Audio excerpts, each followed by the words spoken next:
Good evening, members of council, ladies and gentlemen, staff. I see that we have quorum, and I call this regular meeting for the town of Pelham Council to order.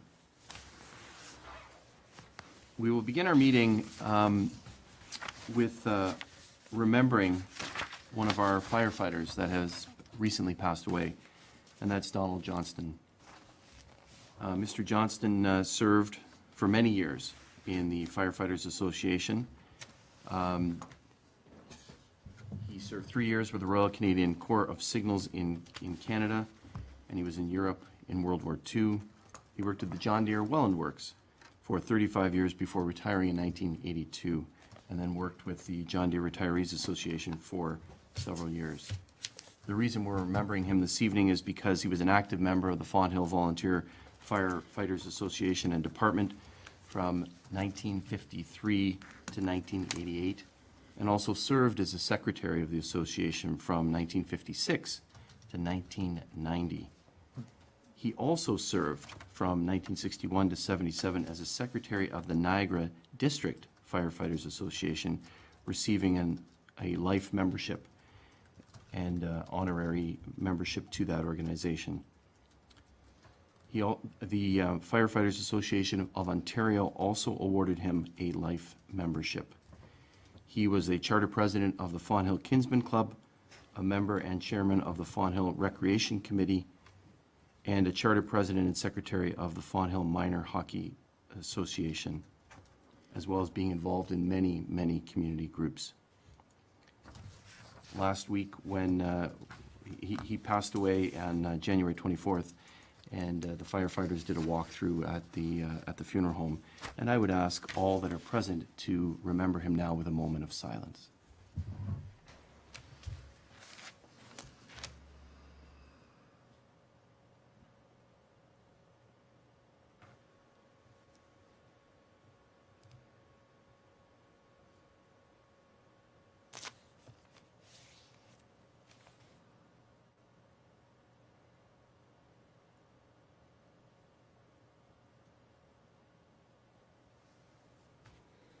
Thank you all. We'll now begin with an invocation, followed by the singing of the national anthem, and I would ask all who are able to rise. Councillor Papp. Thank you, Mr. Mayor. Let us bow our heads. Lord, we give thanks for the town of Pelham as we meet to deliberate the matters of business on behalf of all people.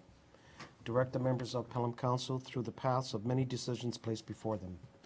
May each council member show strength, wisdom, courage, and honor as they strive for the goodwill in all of their considerations. Amen. Amen. O Canada, our home and native land, true patron of, in all thy sons command, with glowing hearts we see thee rise, the true north, strong and free. From far and wide, O Canada, we stand on guard for thee. God keep our land glorious and free. O Canada, we stand on guard for thee. O Canada, we stand on guard for thee.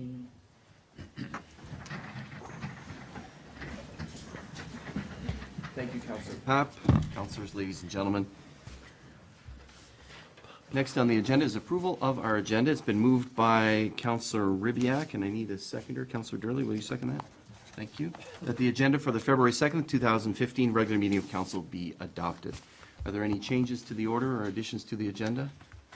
There being none, I call the question. All those in favor? Any opposed? That motion is carried.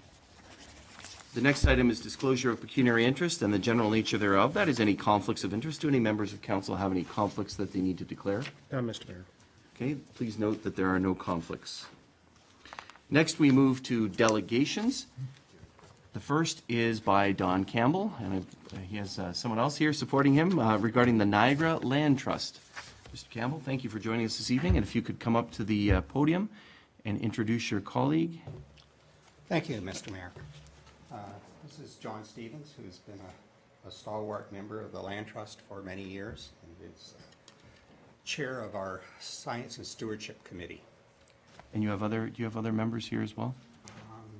Yes, Carolyn Osgill, who's also a member of the Science and Stewardship Committee and lives out on Luffman Drive, North Pelham. Thank you.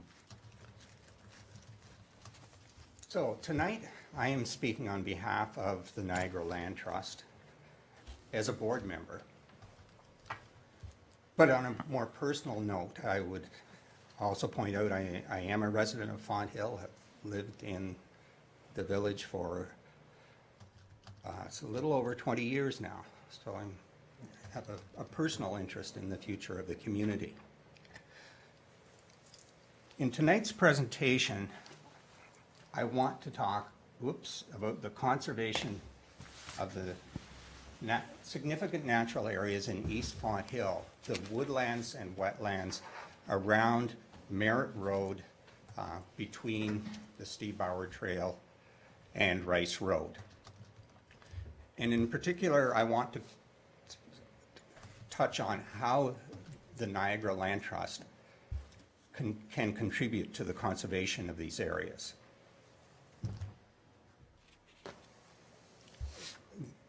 The Niagara Land Trust is a private, community-based organization that was developed in Niagara over the course of the past decade. It was incorporated in 2008, and in 2009 became a federally registered charity. And its charitable status is very important to what I want to talk about tonight. The trust is created and led by individuals who have a strong interest in the quality of our natural environment, and its members and its board include individuals from across Niagara. The organization's raison d'etre is to conserve Niagara's natural heritage. In many ways, it's similar to the Nature Conservancy, which many of you will be familiar with, and also to the Escarpment Biosphere Reserve Conservancy. In general, it works with private landowners who have environmentally significant lands on their properties and are concerned with the future of those lands, who would like to see those lands protected and conserved over the long term. The Land Trust acquires lands or easements on them from private landowners through donations, through bequests, or through purchases. And in addition, once it secures lands, it's also very concerned with ensuring that the environmental values of those lands are conserved or enhanced. In the case of lands that it comes to own, that takes place through the management exercised by the Land Trust. In the case of lands on which the trust holds easements, those easements set restrictions on use and activities on the properties which serve to protect their environmental values. And the Land Trust will monitor those over time. Now, what is very significant about the Land Trust is because it is a charitable organization, there are significant benefits to landowners who donate land or interests in land to the trust. First of all, charitable donations of land are tax deductible. But in addition, under the federal government's Eco Gifts program, donations of environmentally significant land are in effect exempt from capital gains tax. So the tax benefits to donors can be quite significant, and they can be spread out over a period of several years.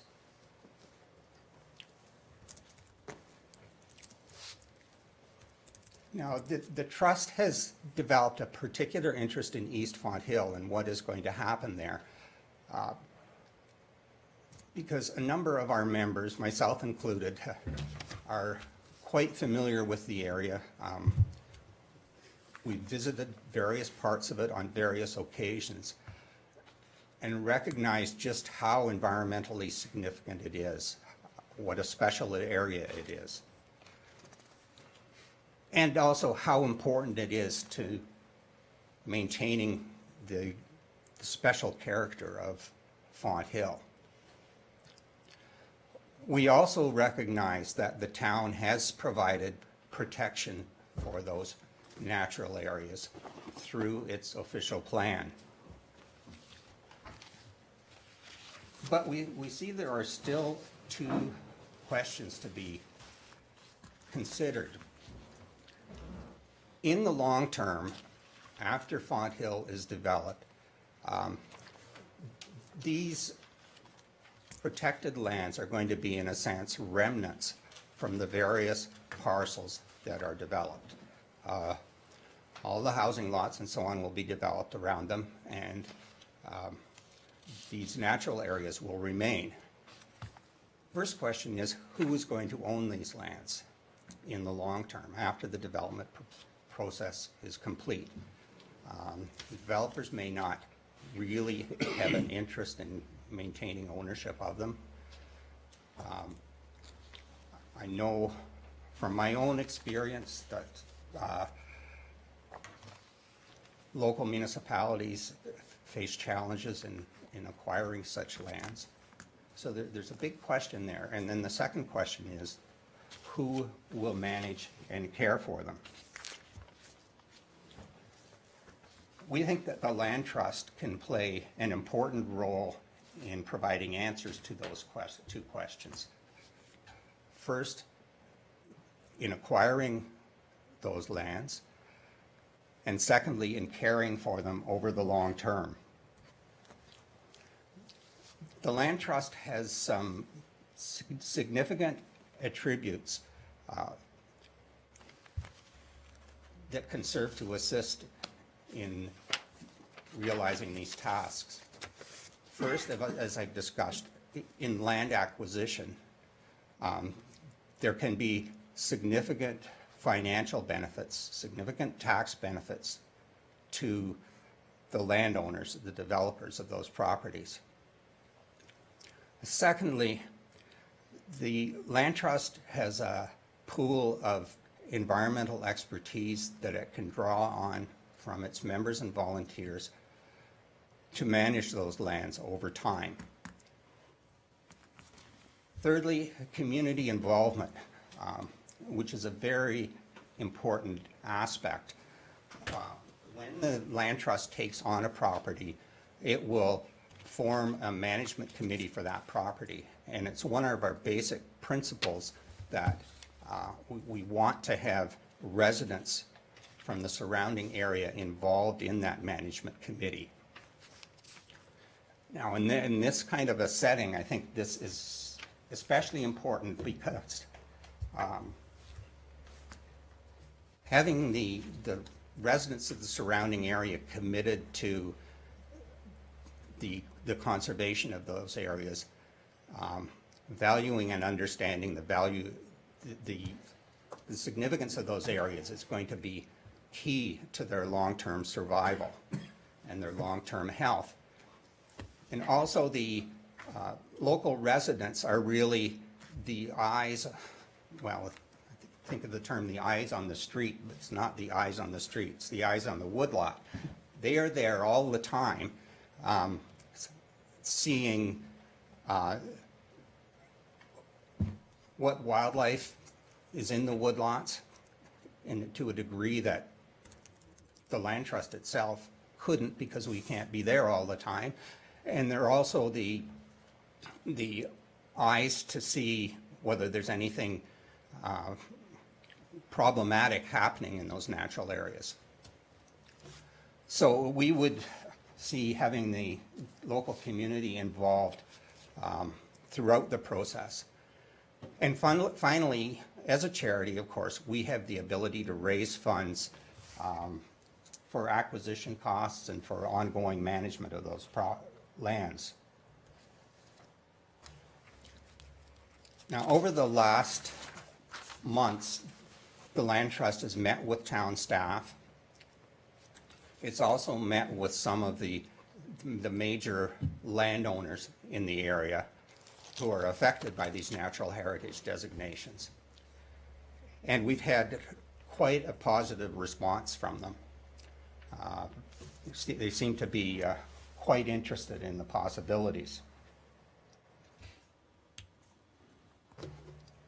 What we are proposing is that the trust work with the town, with the affected landowners, and with the local community to conserve the natural areas in East Font Hill. Tonight, we're simply seeking council's support in principle for this approach. And it really is, if council agrees to support, this is really a first step to get the ball rolling.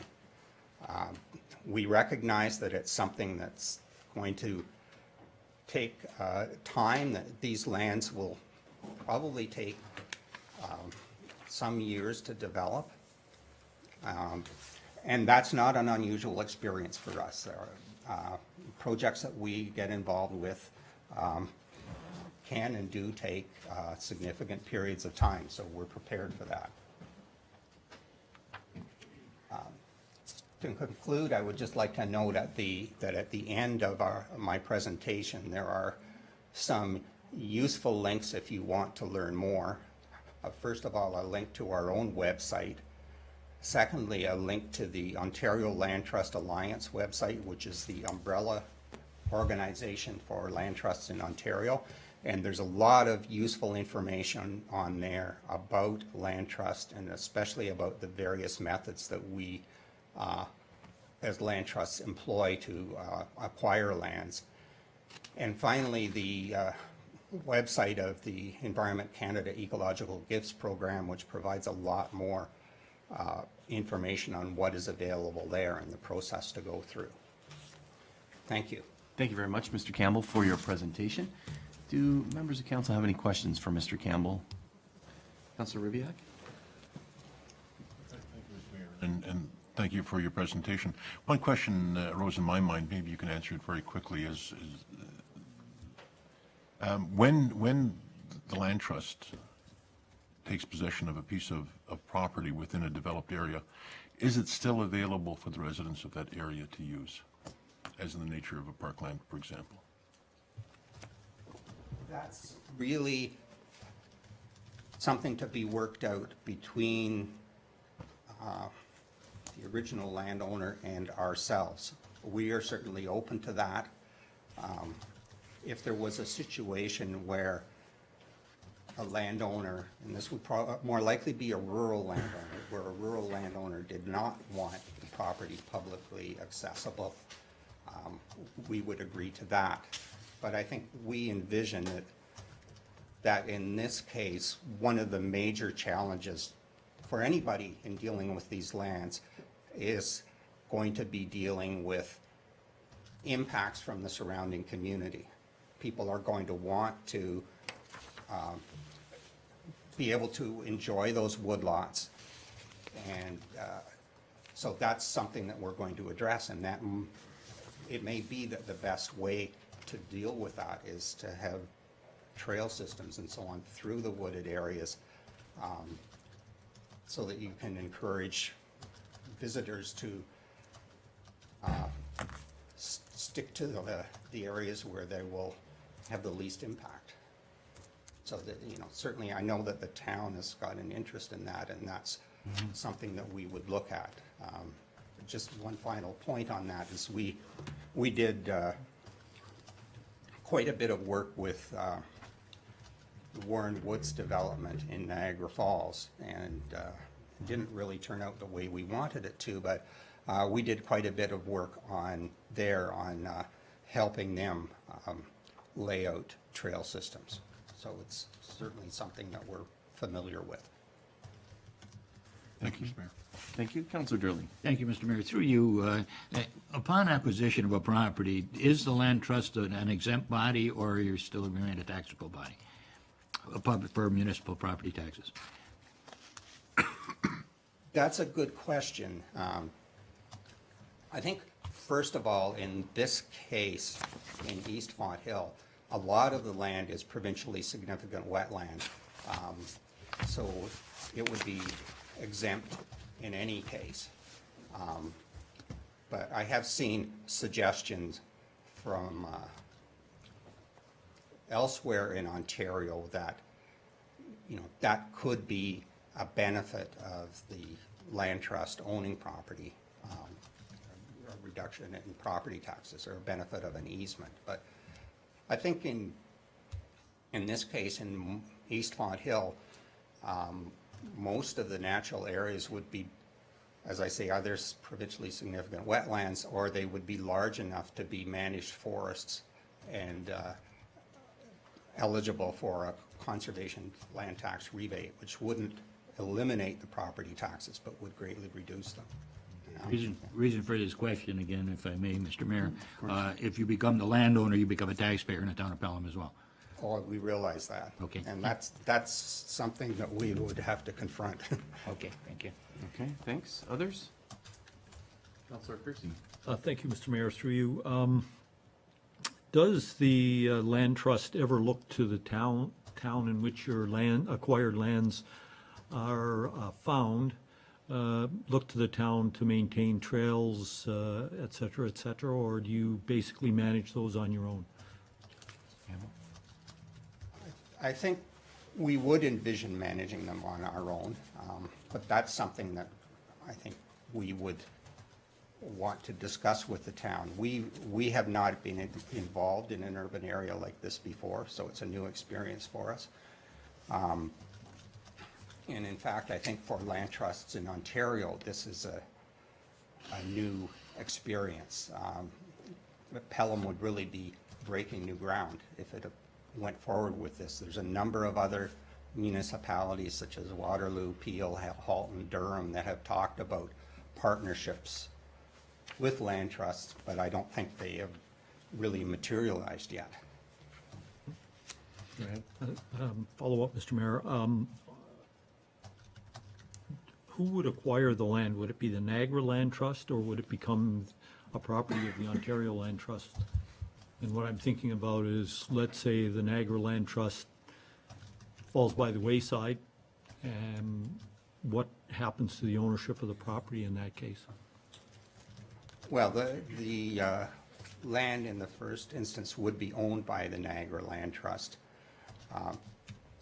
There are provisions in our articles of incorporation that if the land trust folded for some reason, that the lands would then be transferred to another conservation organization, which I guess could be the Ontario Heritage Trust, could be the Niagara Peninsula Conservation Authority, but we would certainly want to see it transferred to an entity that shared our goals and our values. Thank you. Thank you. Others?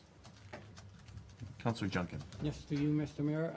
Approximately how many acres, or I guess you would go acres, would you envision if you had everyone join the, like, how many acres of natural land is there in this area that could conceivably be in a land trust? Any idea? Or, I can't give you that number off the top of my head. It's a substantial number, though. so 100? Yes, I would say so. Thing around there? And if I could Go ahead. ask again, the majority of the landowners now, are they private landowners or are they developers? to say. Well, it depends on whether you're talking about the land area or the land owners. There are, I think, really three major landowners in the area who own most of the land.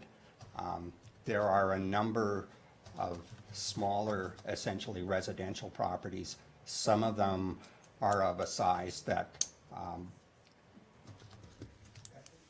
I don't think we would really get involved with them. There are some others that are, you know, maybe 5-10 acres, where there might be some potential for us to get involved.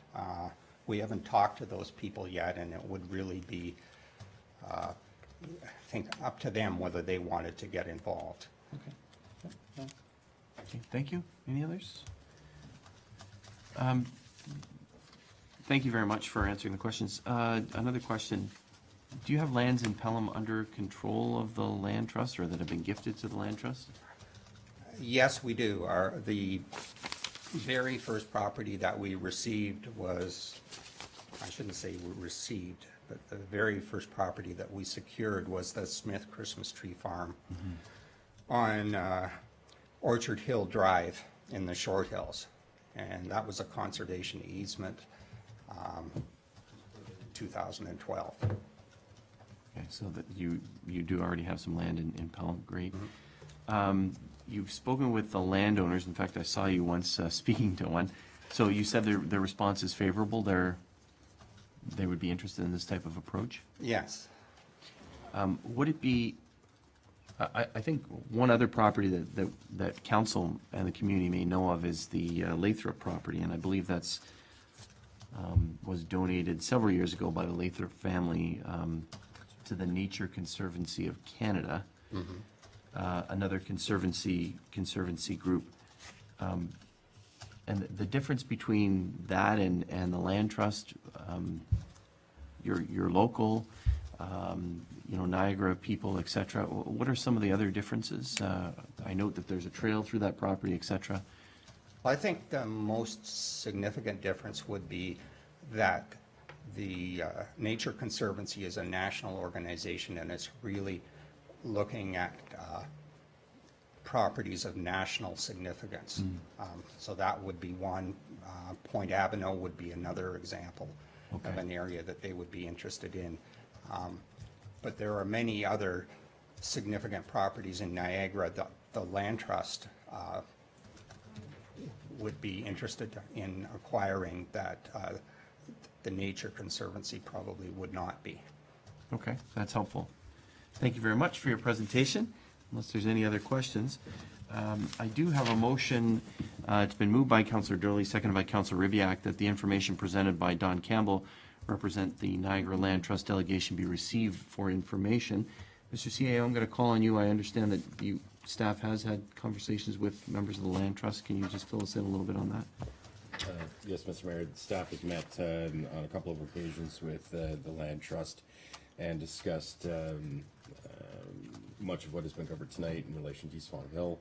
As you're aware, in the secondary plan for East Fawn Hill does identify some significant, environmentally significant property within the area that will not be a part of the overall development of the area. It was good to hear that the Land Trust has been talking to those landowners, and certainly we've expressed our support from a staff level in working with them. And I would recommend to Council that you also support their presentation in principle as requested. Okay, thank you. I was going to get to that. So Mr. Campbell has, through his presentation, Council has stated that he's seeking Council's support in principle for this approach. Would Council like to add that, or is that Councillor Durley? Mover, I'd be happy to add that to it. Okay. And seconder, you'll add that? So the amendment is that Council support in principle the approach that was presented this evening. Any further discussion to that amendment? There being Councillor Ribiak. I have just a point to make, and I think Councillor Ribiak.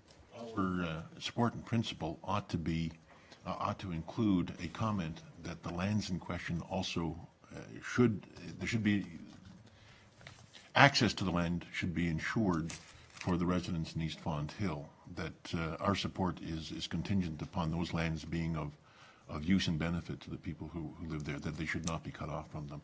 So I think that if that's understood, then I think that it's a reasonable thing to support. Okay, thank you. I don't know, we craft that into the resolution. Mr. Campbell, do you want to comment on that? You did give some of an answer earlier to Councillor Rubiak on that. Well, I think the only reservation I would have in that regard is that there may be some landowners who are not developers, but who would be interested, for example, in a conservation easement on their property, but would not want the general public accessing their property. I don't think we would have a problem with the remnants essentially from development properties, but there could be others where it would be an issue. Okay, thank you. Councillor Rubiak? Mayor, I think the intent is with regard to East Fonthill, which is meant to be developed as a residential area, and therefore this area would be parkland that would be in support of that. And I think that that's kind of the enclave that I'm talking about. Certainly, where possible, we'd like to see that happen. Okay. But I think the general principle is that this land being within an area being developed for residential purposes, that the residents within that area continue to be allowed access to those green spaces. I think that was our intent all along. Okay. So Councillor, what I've fashioned here is possibly an amendment to the amendment, which is with the goal of public access to the lands where possible. Yep. Something like that? Yes. Okay. And Councillor Durley, Sure, will you second that? Sure. So to that amendment first, with the goal of public access to the lands where possible. Any further discussion? All those, Councillor Papp? Just quickly, I would presume that as we develop the terms of reference and partnership with the land trust, that those components would be built in there. So I agree with you, so that it forms the basis of that agreement, and whatever operational situation occurs would include those. But I also agree, there could be some who may say no, for whatever reason. So I think as long as it's there and it's built into that, I feel very comfortable with it. Okay, thank you. Any others? Going to call the question on that amendment with the goal of public access to the lands where possible. All those in favor? Any opposed? Thank you. That is carried. And now to the main amendment, which is the council support the approach of the Niagara Land Trust in principle with the goal of public access to the lands where possible. Any further discussion to that? There being none, I call the question on that amendment. All those in favor? And now to the main motion as amended. Any further discussion? I'll call the question. All those in favor? Any opposed? That motion is carried as amended. Thank you very much, Mr. Campbell, for your presentation. We appreciate it. We look forward to working together with you and hearing some updates from yourself or staff. Thank you. Thank you.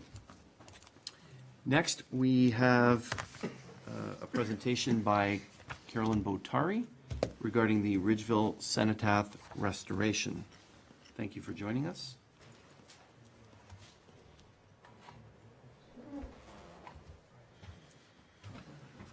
Gotta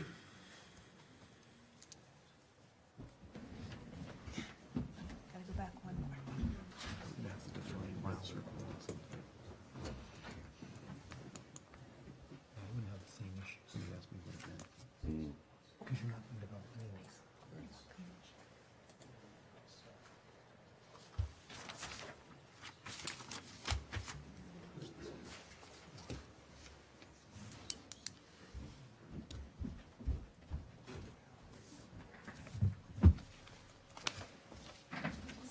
Councilors and town staff, thank you very much for giving me this opportunity to present this information tonight. There's presently a plan in place for the 95-year-old cenotaph site in Ridgeville, honoring 18 young men from Pelham who were killed during World War I to be restored.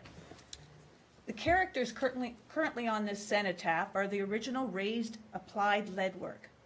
Lead lettering was, and still is, a highly skilled and labor-intensive craft.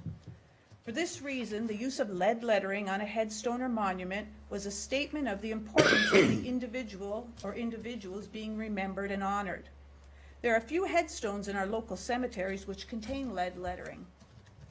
At this time, of the 920 lead letters and characters on the Ridgeville cenotaph, only 10 full characters are missing, 10 are partially missing, and 3 are slightly damaged. This amounts to less than 3% of the entire script treatment. The remaining letters and characters, though varying in patina, are still securely in place.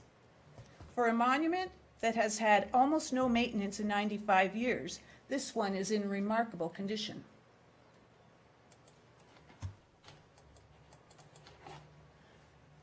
The east side, the red circles show the letters or characters that are either missing or damaged. So there's a quotation mark missing in the top right corner, up here. There's a letter R missing here. A 1 from the 1918. There's a little period missing right here. There's a little bit of this letter E missing. On the north side, there's a few more, a little bit more on the north side. We have a piece of the letter H, a little bit of the letter Y, letter S, obviously, the 1 and the 7 from the 17, the letter O on that side. On the west side, there are only 4 characters that are missing, and actually 2 of these are just damaged. There is part of the letter N, and a little piece of the letter E, damage to an O, and some damage on an E. And on the south side, there are 5. Oh, we missed one. There's a bar missing. Oh, we've missed a few. Well, there was 5 on that side. It's being proposed that in order to restore the cenotaph, the monument be removed from its foundation and taken off-site so that the 4 stone sides can be shaved to eliminate any existing lead lettering, depressions, or holes created by the lead lettering method. The cenotaph would then be resurfaced and character sandblasted into the new surface of the monument, which is different from the existing and original design intent. Not only would this eliminate all the historic lead lettering, but the balance and proportion of the monument would also be compromised. This is what some believe to be a full restoration. Shaving off the lead lettering and the faces of the granite column would irreversibly destroy the heritage of this that this monument represents. This cenotaph is a unique piece of workmanship, handcrafted by skilled artisans whose intention in their quality of design would be longevity. It is a very early World War I memorial, erected in the same year as the tomb of the unknown soldier in Westminster Abbey, London, and the unknown soldier burial under l'Arc de Triomphe in Paris, 1920. The standards and guidelines for conservation of historic places in Canada outlines internationally recognized conservation principles. So that's this document that is used across Canada. These standards were used by Veterans Affairs Canada to create the Cenotaph Restoration Guidelines document. And that's this document here. I believe everyone got a copy of that one. Both documents make it clear that a fundamental principle of conservation is minimum intervention, which allows the safeguarding of the valued objects with the least physical change. Back. Oh, there we go. Okay. Use the cursor. I've got It goes it. up. The founding principles are, from both of these documents, to conserve the heritage value of a historic place. Do not remove, replace, or substantially alter its intact or repairable character-defining elements. And in the document from Veterans Affairs, lead lettering is defined as a character-defining element.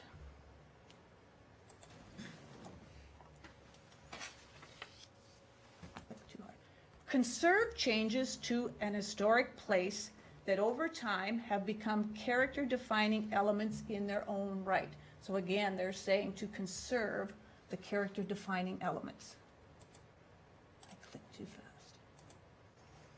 Conserve heritage value by adopting an approach called for minimal intervention. Now, both documents define minimal intervention as approaches that require the least amount of modification, alteration, or removal of an original fabric. Fabric being any type of material, concrete, brass, lead, anything that's on it.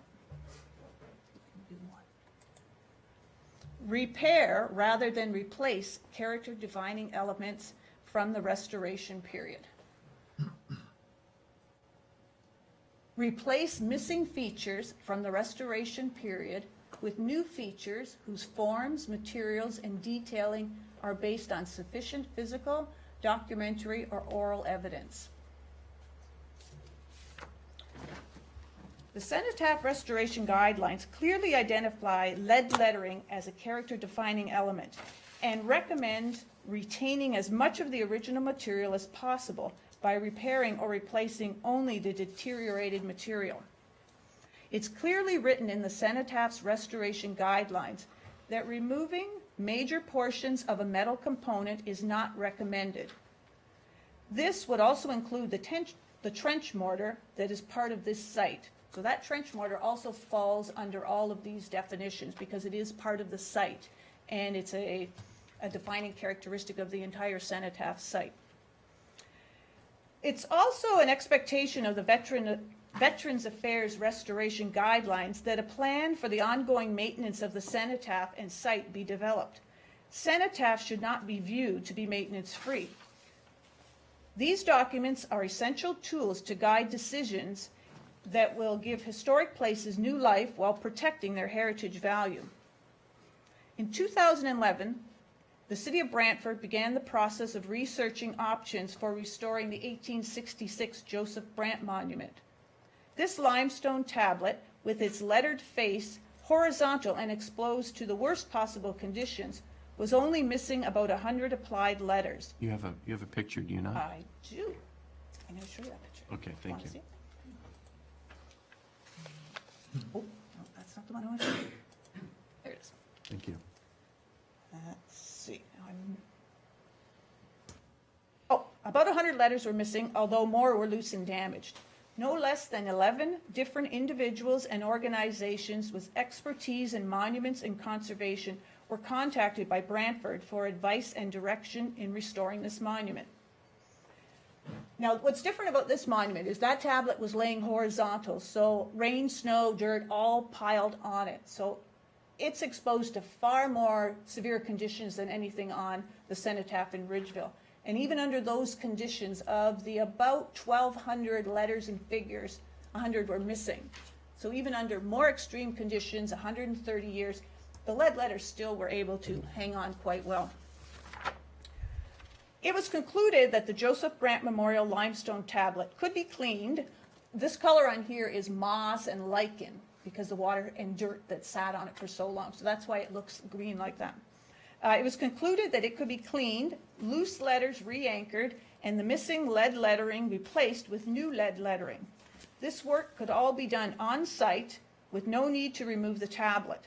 Estimated cost to restore the Joseph Brant Monument was $15,491.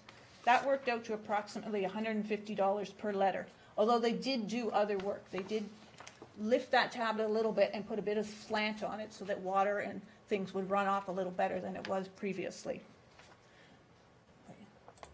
This is what it looks like now. It's cleaned up, the letters have all been replaced. That's a restored tablet.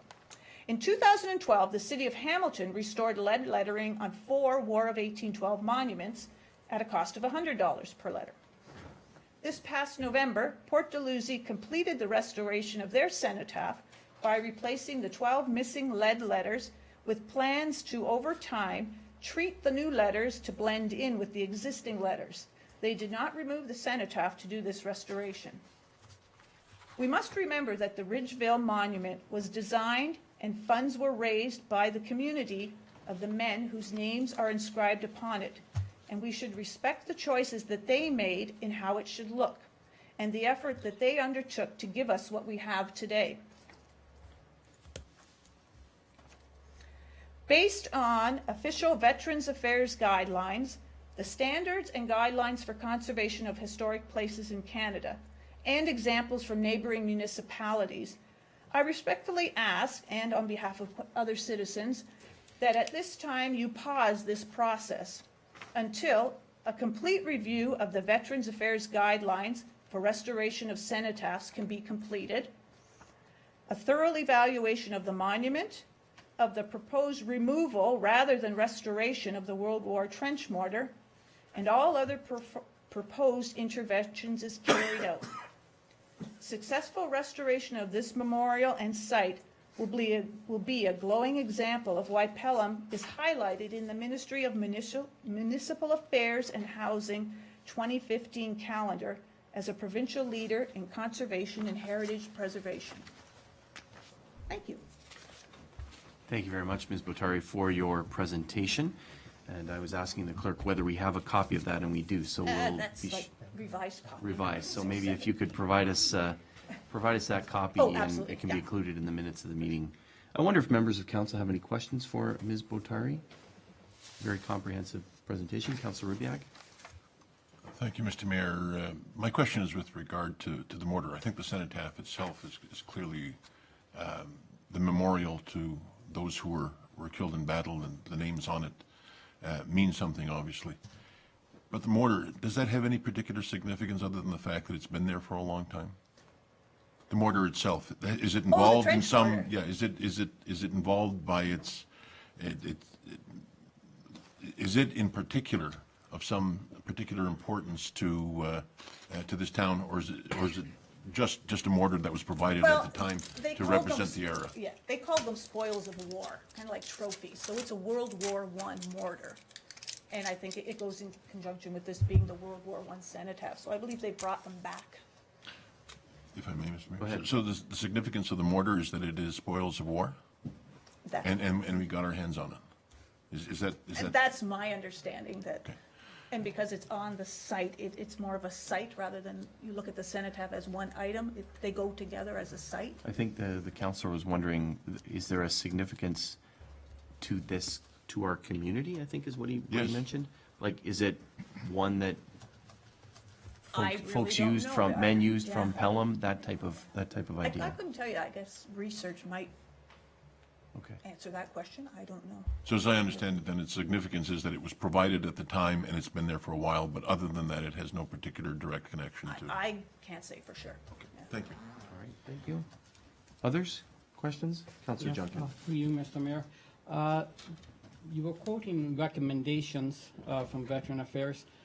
If Pelham, if we were to continue on with our proposed restoration, which would be to strip the letters off and grind it down and then etch in stone, I wonder, if going against the recommendations of the of Veteran Affairs, I wonder if they found out that we were indeed doing that as opposed to the recommendations, how they would feel about funding. Any idea on that? Ms. Botari? From reading the document, I wouldn't believe you would get funding for doing that because all the proposed things would fall under the not recommended side of the document. Okay. But you're not representing Veteran Affairs, so you're, Yeah. Okay. okay. Go ahead, Councilor. Just one other thing, if I hope everyone in council has taken a look at this cenotaph, because I must say, after living in this area for 60 years, I first stopped and took a good look at it probably about 3 or 4 weeks ago, and I am amazed at just how the condition of it's in. The fact that after 95 years, as we've discussed, there is minimal letters off of it, and it seems to me to be very excessive to haul that monument away and take all those letters off and shave it down. I realize there's pros and cons. I'm definitely not an expert, and I'm wondering if in the long run what we should do is get, I know Kirkpatrick's have given us their opinion. I'm wondering if we shouldn't get another opinion before we proceed. Now, we realize we want to get this done, but whatever, that's, I'm Okay. just asking that. Thank you, Councilor. This time of the meeting is for questions of the presenter. What you expressed is certainly something that you can express when the motion's on the floor, which is coming up. Okay. And I will turn to you when the motion's there, and we'll get an answer from staff about what other Yep. things that we've done, if that's okay? Yep, thank you. Okay, thank you, Counselor. Counselor Durley. Thank you, Mr. Mayor. Through you, this really isn't a question, but there are some questions that are unanswered here regarding Veterans Affairs, and I believe there has been some consultation between staff and Veterans Affairs and the Legion as well. So the motion that is coming forward is recommending that everybody get together and find out these answers, and if we can do that and get a report to come back, I think we could make a much better decision than just asking questions that we're still unable to answer this evening. So do you want to ask the presenter what she thinks of that recommendation? I believe she mentioned that was something that is in order. However, I'm not trying to put words in your mouth. Ms. Botari. Was that a question? Yes. I think the counselor's wondering what you thought of the recommendation, which is to facilitate a discussion of stakeholders to recommend a preferred method of restoration and report back to council by March 2nd. Yeah, that would be what I'm asking. We're asking, like, step back. There's a lot of information here that may or may not have been available. It seems like this restoration from Veterans Affairs, this guideline is not being followed, if that is the choice, or not, or just because it was not available. And that absolutely would be an excellent first step. Okay, thank you, Counselor. Okay, thank you. And just making sure that all stakeholders are involved, because I believe the Legion has had, at least has an opinion on it. There is some correspondence and later on in the agenda from them. So input from all the folks that are, that have an interest in this, I think would be very valuable in this discussion and evaluation, coming up with a report that really makes sense and gives us an opportunity to make a proper decision. Okay.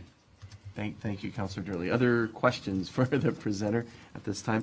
I do, again, I have a question, very comprehensive presentation, so thank you very much for your work. You said it's varying, the current monument is varying in patina. Patina? Patina, Please tell me what Colors. patina is. you can see it on this one. So you can see the lead lettering up here, how dark it is. So how it's white as Yeah, opposed to and black, as you is go that down, correct? weathering and different elements change Okay. the different colors on it, which is something that in restoration, sometimes they treat the lead lettering so the patina will all be the same. On the Joseph Brandt one you saw when it was restored, they were all the same color. Yes. So there are different techniques that are used. Some wouldn't touch any of the old lettering, some would go and try and get them all to be, a little more equal in color. Okay. But that, I mean, that's a conservationist who has the expertise in doing that and recommending it. Okay, thank you very much for your presentation, for answering those questions. I do have a motion. It's been moved by Councillor Ribbiak, second by Councillor Durley. The council, having previously approved the restoration of the cenotaph and authorized the mayor and clerk to enter into a funding agreement with the federal government, direct that the budget funds for this initiative be red circled in quotes and remain unspent pending council approval, and that staff be directed to facilitate discussion with key stakeholders to recommend the preferred method of restoration, and that staff be directed to report back to council by March 2nd, 2015 for further approval of the expenditure. So the red circling is sort of a parlance that we use around the council table to say that those funds, staff cannot use any of those funds. They have to come back to council for consideration. Councillor Junkin asked a question, and I think that's maybe the CAO can answer, in terms of if we've had any contact with Veterans Affairs, et cetera, unless you want to add to your question, Councillor. I guess just the other, when we talk about all the stakeholders, I wonder if we shouldn't also, seen as, I was under the impression that we usually contacted or had bids made for work. I'm wondering if we shouldn't also just reach out to another company just for the sake of a bidding. And so I guess my question to you, Mr. Ottaway, is do you have any personal knowledge of any contact we've had with Veteran Affairs on this matter? And other bidders. Thank you, Mr. Mayor. I can't say with certainty. Unfortunately, the director who is in charge of the files is not here this evening. I do know there has been contact with Veteran Affairs with regards to the overall project and with regards to the grant application. The specifics of the conversation I'm not aware of. So At this time, I couldn't provide any additional Okay, information. thank you, Mr. Seo. The treasurer maybe can answer the piece about bids. This hasn't been bid yet we've consulted with one contractor or one, Through you, Mr. Mayor. can you just That's- answer that? That's correct. For application purposes, we needed to get information and quotations. Once this is approved, it goes back out to tender for the balance of the project. Okay, thank you. So it was on a consultative basis, I think, Counselor, that they were asked? It doesn't guarantee work, is that correct, Madam Treasurer? It does not guarantee the work. Okay, But thank you. I do know that the grant application was approved by Veterans Affairs, and that's how we were awarded the grant. Okay, thank you. Counselor Junkin, anything further? No, that's good, thank you. Counselor Drley, did you have any further questions that you wanted? No, I await the report to come back. Now, if Veterans Affairs has already granted something based on a proposal, I think that's an important piece to this equation as well. So I eagerly await the report to come back with all of the details and information that certainly will help us in a decision making. Okay, thank you. Others? Counselor Kersey? Thank you, Mr. Mayor. I almost think that I'm not an expert in this field, obviously, but it seems almost redundant to me to be referring to documents from Veterans Affairs giving guidelines on how the monument should be restored, when in fact that's where the application was made. They looked at the application and approved the grant based on the proposed restoration techniques and proposal that was put forward and that has been described to us previously by our director. So, and furthermore, the Legion has been involved in the discussions. They are sort of the protectors of the fallen and have expressed rather strongly their position with respect to the restoration and in fact have pledged $5,000 towards the restoration as it is outlined. I wonder if, in fact, if we go back now and change the proposal, if we are going to be jeopardizing both of those grants. The inference that I got from Mr. Hatt's letter that we see later in the meeting is that indeed that $5,000 could be off the table from the Legion, and I wonder if we may be facing the same context with respect to Veterans Affairs. So I'm a little bit concerned about the intent of the motion and postponing. We've approved it, and I think we need to get some clarification from Veteran Affairs if we're going to go and revisit it. Now we're suddenly changing in midstream. We're now past the application date. They could in fact take that and then hence either we fund it entirely or it just doesn't get refurbished or restored. So those are my comments. Okay, thank you. Mr. Ottaway, you want to respond to those? Thank you, Mr. Mayor. I might provide some advice to council, and that is that staff certainly are open to the idea of having a conversation between the Historical Society and the Legion. I don't think there's any harm in that. I would like to have the opportunity to be able to investigate the positions of the local groups. I don't think that we're suggesting that we change anything as far as the application process goes at this point, but to have a dialogue with obviously the people that have a vested interest, and I think would be a positive thing. I'd also propose that we would have that conversation and report back at the regular council meeting. Okay, thank you. Anything further, So how Councilor, does based that on? impact on the motion, Mr. Mayor? I think what staff are recommending and what's recommended in the motion is that a discussion be facilitated, so that it's that staff be directed to facilitate discussion with key stakeholders to recommend the preferred method of restoration and report back to council. So in essence, it means that there is a delay of one, possibly two council meetings for this process for the stakeholders to come together. As Councilor Drley indicated, that all of that information will come back. There's some unknowns. For instance, we don't know, just as you said, the thoughts of Veterans Affairs. We can assume that because they approved the grant, that they also approved the method of restoration. Although Ms. Botari has said, according to their documents, that there might be some challenges there. So perhaps that needs to be clarified. We've received correspondence from the Legion There was an attempt last week for representatives of the Legion to talk to Ms. Botari and other concerned residents about this, but because of illness, they were unable to meet. So really, there hasn't been that dialogue. So I think what the motion is, which is what your question was, Councillor, the motion is to facilitate a discussion with stakeholders and report back to Council. I think the pertinent question for Council should be, would this delay put anything in jeopardy? Or is it just hitting the pause button for a moment to have the dialogue? I have had discussions with Ms. Van Ravensway, who's not here this evening. The clerk was present, and my understanding of that conversation was that it would not significantly impact the proposal. Mr. Ottaway? That's correct, Mr. Mayor. Okay, thank you. I hope that helps, Yes, Councillor. fine. Okay, others? Councillor Powell? Just quickly, so what I'm hearing, as simple as I understand it, is let's get together, let's look at it. We've got the money from Veterans Affairs, notwithstanding, Ms. Botari, what you have offered us in that way.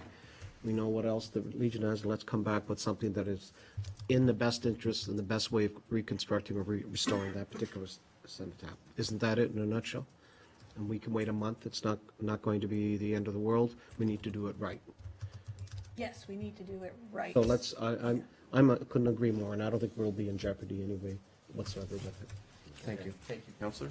Councillor Drulli, you did I did motion, you wanted to say just something? a comment. I think the information that really is missing this evening is Ms. Van Ravensway, because she has had an active part in the grant process. So I think that the terms under which the Veterans Affairs has said money will be available will become evident upon her return, and we can base our decisions on that. We certainly don't want to jeopardize that grant or other possible grants that are there, because it's certainly financially it would be feasible for us to take advantage of anything that we can in this regard. So again, as I mentioned before, I eagerly await the report and look forward to something that will be pleasing for all.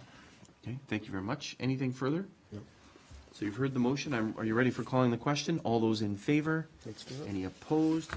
That motion is carried, and we look forward to those stakeholders coming together and discussing this and making recommendations to council on how best to deal with this. And we would appreciate receiving your presentation. Do you have a question? Will there be?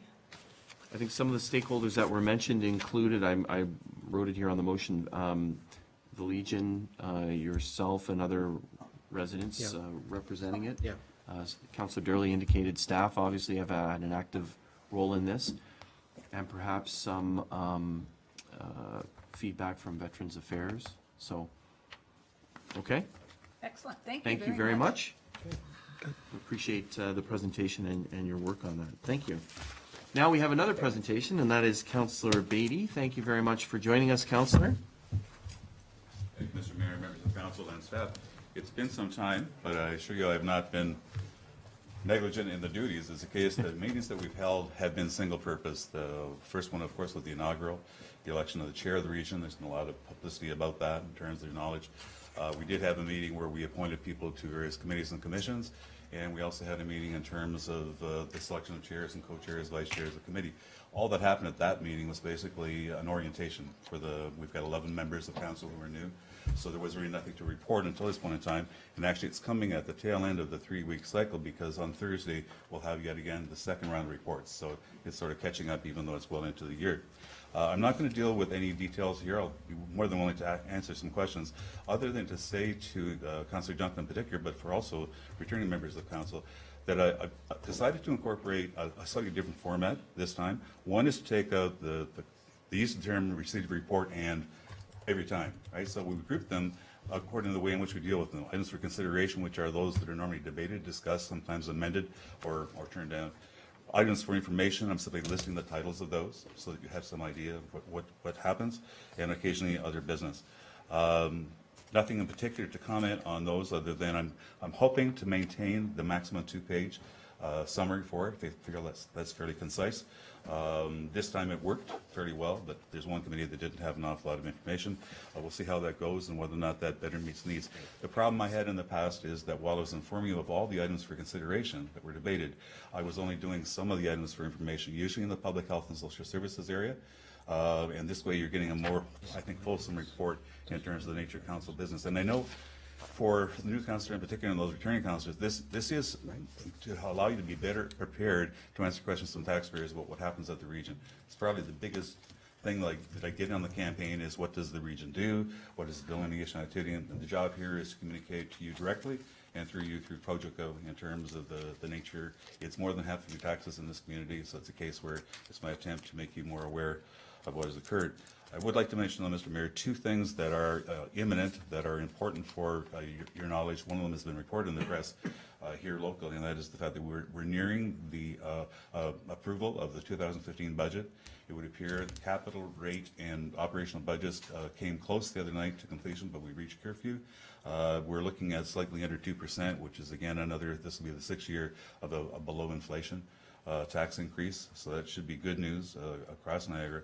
And the second thing that I want to inform you about that we haven't seen much in the paper locally, at least I haven't seen it in the paper locally, but the Hamilton Spectator has been reporting about a very significant discrepancy with the Niagara Basin Conservation Authority, and basically it's this.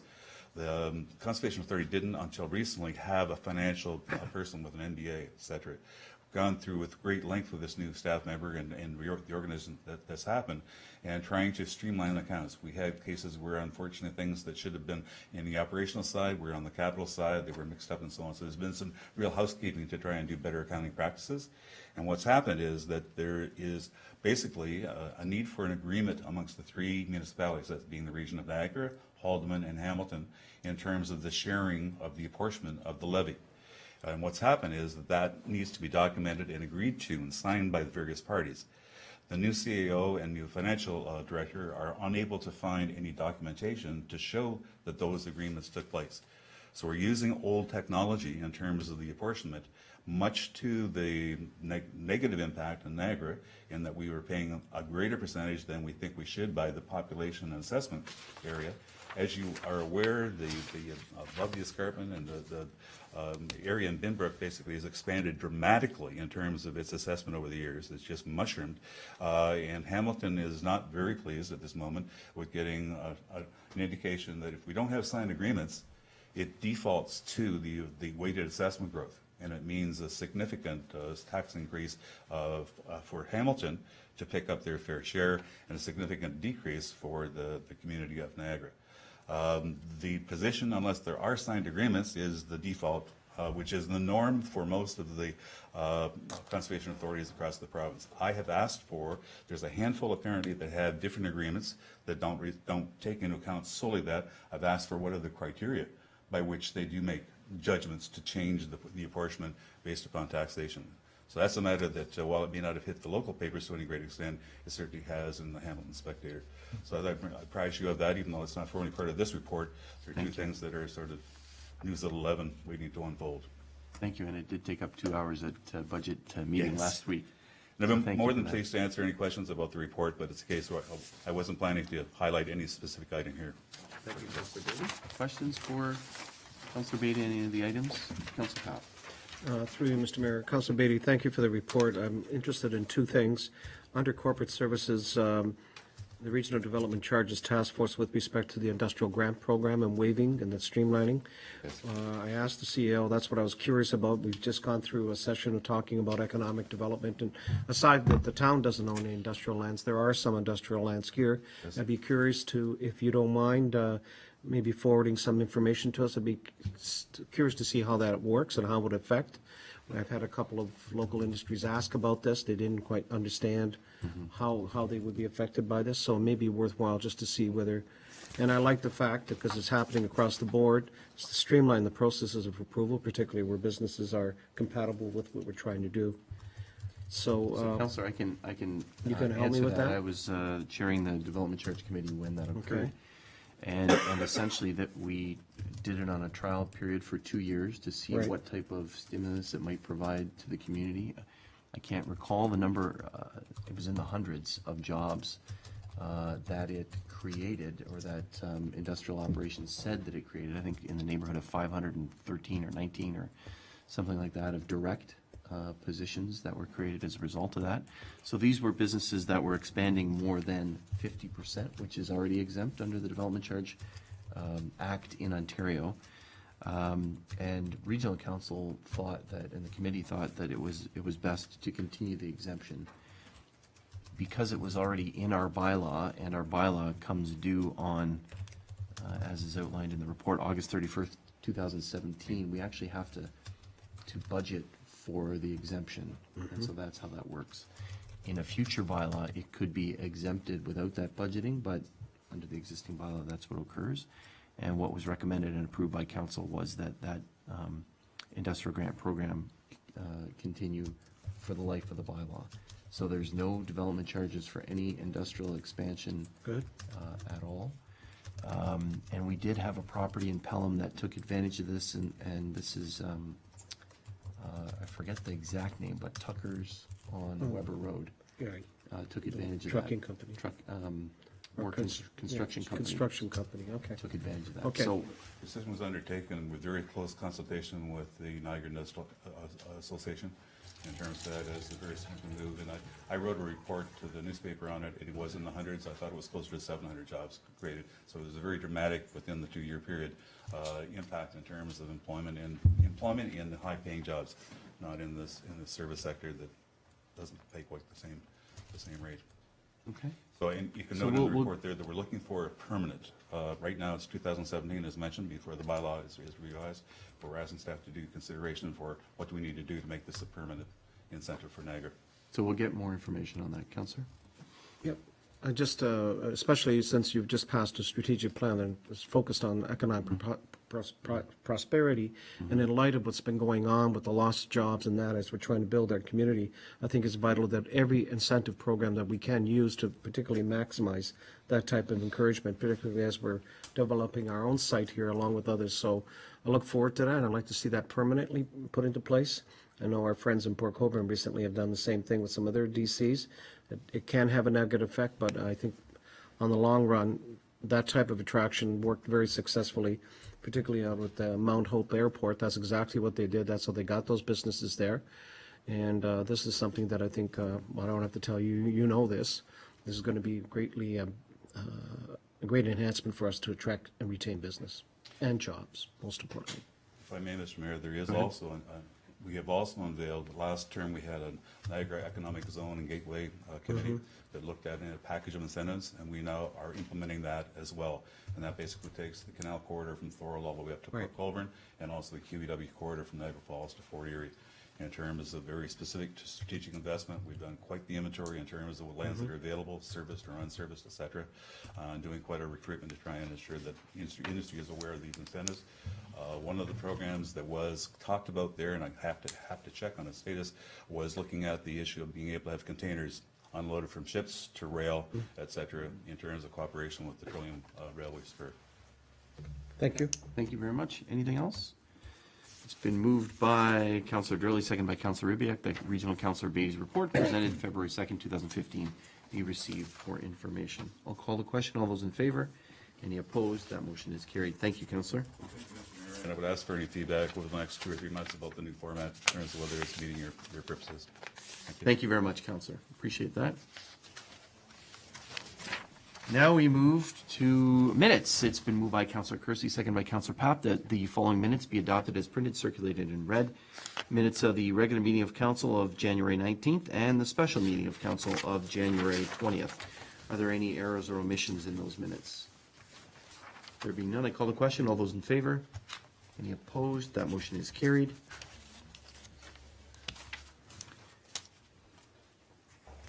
Next, we move to consent agenda items for separate for consent consideration. Are there any items that members of council would like to lift for separate consideration instead of in a block form? It's been moved by Councillor Papp, second by Councillor Kersey, that following consent agenda items be received and the recommendations contained therein be approved as applicable. Recommendations from the Policy and Priorities Committee meeting of January 19th. and the consolidated fee schedule, which has been updated. Recommendations of the Committee of the Whole of January 26th, and the second Committee of the Whole meeting of January 26th. Minutes of the Committee of the Whole meeting of January 20th, and minutes of the Committee of the Whole meeting of January 26th. Should that first one be 20th? We can check that. Staff reports of routine nature for information or action. There is a report here regarding part lot control exemption of 95, 97, and 99 Abbott Place. The council received the report for information as it pertains to the application for block 46, 59M 399, depicted at parts 1 to 6 on 59R 15231, municipally known as 95, 97, and 99 Abbott Place, and further that council considers approving this later in the bylaws. Also, a report regarding part lot control exemption for 59, 61, and 63 Abbott Place, very similar. The council received the issue summary report for information that pertains to application file number PLC 0215 for part of block 47, 59M 399, depicted as parts 1 to 6 on 59R 15197, municipally known as 59, 61, and 63 Abbott Place, and as parts 1 to 8, municipally known as 65, 67, 69, and 71 Abbott Place, and further the council considers the bylaw later on in the agenda. Next, we have action correspondence of a routine nature. Pelham Cares request for tax relief, and the recommendation is that correspondence from Pelham Cares dated January 16th, 2015, requesting tax relief of the municipal portion of the tax levy be received, and the correspondence be directed to the treasurer for processing in accordance with Municipal Act provisions in this regard. The second is a letter from the Fenwick Lions Club regarding Biketoberfest. The council received the correspondence dated January 20th from the Fenwick Lions Club regarding road closures for the Biketoberfest event 2015, and the correspondence be referred to Public Works staff to finalize the request in accordance with the applicable town policy. Next, we have a letter from the Royal Canadian Legion, Restoration Ridgeville Cenotaph. The council received the correspondence dated January 27th from the Royal Canadian Legion Branch 613, and that it be referred to staff, and that staff be directed to include representation from the Royal Canadian Legion in the discussion with key stakeholders to recommend the preferred method of restoration, and staff be directed to report back to council by March 2nd, 2015 for final approval of the expenditure. We have some information correspondence item. We have a thank you card for the donation to the Bruce Taylor Conservancy in memory of Jean-Paul Mathot. Sorry, I knew I had it wrong. Request for support to Save Canada Post by the Canadian Union of Postal Workers, and information from the Business Education Council of Niagara regarding the recap of a 4-year commitment. And finally, we have minutes of the Architectural Design Advisory Committee of their November 12th, 2014 and January 15th, 2015 meetings. Comments or questions? It should be the 20th. Okay, thank you. Comments, questions, any of those items? Councilor Rubiak. Thank you, Mr. Mayor. Just for information, with respect to, excuse me, the request for road closure, Church Street during Biketoberfest, is this a new practice that's being proposed, or has this been done in the past? Mr. Mel? Mr. Mayor, that's standard procedure. There's a form we fill out, we send back to the Lions to sign off on. Thank you. Thank you. Others? Other items? Councilor Rubiak? Thank you. With respect to the letter regarding the post office, could you just repeat for my benefit, please, the actual motion with regard to that? Thank you. I think we're simply receiving it. Thank you. Yes, we're receiving it. Thank you. Others? Other items? There was a question during budget, which is we're also approving, and I'm writing a note here to the CAO, and he probably doesn't know the answer because he's been ill. Just the tennis courts and the funding of the tennis courts. Oh, yeah. We wanted to find that out. Madam Treasurer, do you have any further information on that? Yes, through you, Mr. Mayor. I was discussing with the Director of Recreation, Culture and Wellness, and they are contributing half of the cost of the tennis courts. Excellent. Thank you very much for the information. That was in keeping with past practice. Thank you. Anything else on any of those items? I'm going to call the question. All those in favor? Any opposed? That motion is carried. So that does approve our capital budget. So thank you very much, Madam Treasurer, and all of the staff for working on the capital budget. Appreciate your due diligence and hard work on that. Next is my report. Couple of items. We did have a retirement party for Mr. Mantle on the 23rd of January, and it was wonderful that all members of council were here. And many former councillors, many former staff were here to celebrate the accomplishments and the hard work and service of Mr. Mantle for these 28 years that he served the town. There were some roasts and there were many toasts, and it was a wonderful evening all around. So congratulations, Mr. Mantle. We had said, I think I talked about it last council meeting, that we had anticipated initially that you wouldn't be here, but it's great to see you here, and great that your service continues, we understand, for the month of February. So thank you very much for your ongoing commitment and work to the town, and certainly for those 28 years of service. So thank you very much. Enjoy to be here. Thank you. I did also, in my report, you'll find I asked the clerk's office to attach some interesting correspondence, some fun correspondence. We had a visit from the grade 5 class at St. Alexander School on the 26th of January. Mrs. Eller's class came here, sat in these seats, and learned about each of the positions, who can vote, who can't vote. The person in the young person in the CEO's spot kept wanting to vote, and we said, you can't vote, you can't vote. And we're in the other staff spots. It's up to the councillors. So it was a great thing. We went through all of the different areas. There are actually another class of grade 5s coming in tomorrow, and we did a mock council meeting. And included in that mock council meeting was a presentation by a member of the public. In this case, it was Noah Major, and he gave a great presentation. I wanted to provide that to council. So that was. That's what that is, and thank you very much to the Deputy Clerk, Ms. Jordan Mamolini, for helping out with that visit. The Scouts had a similar visit on the 28th of January, so it seems to be an interesting way of teaching about local government. And finally, in my report, we had the installation dinner, and I want to thank Councillors King, Durley, and Papp for attending. The installation dinners are always a wonderful way for council to appreciate and thank members of the fire service for their ongoing dedication and commitment and sacrifice to the community. The chief honored the family of Nelson Deniers, a firefighter who passed away a few years ago, and a plaque will be hung in the Fire Station No. 1 hall honoring his commitment and his dedication. And also the chief presented a plaque to the family as well.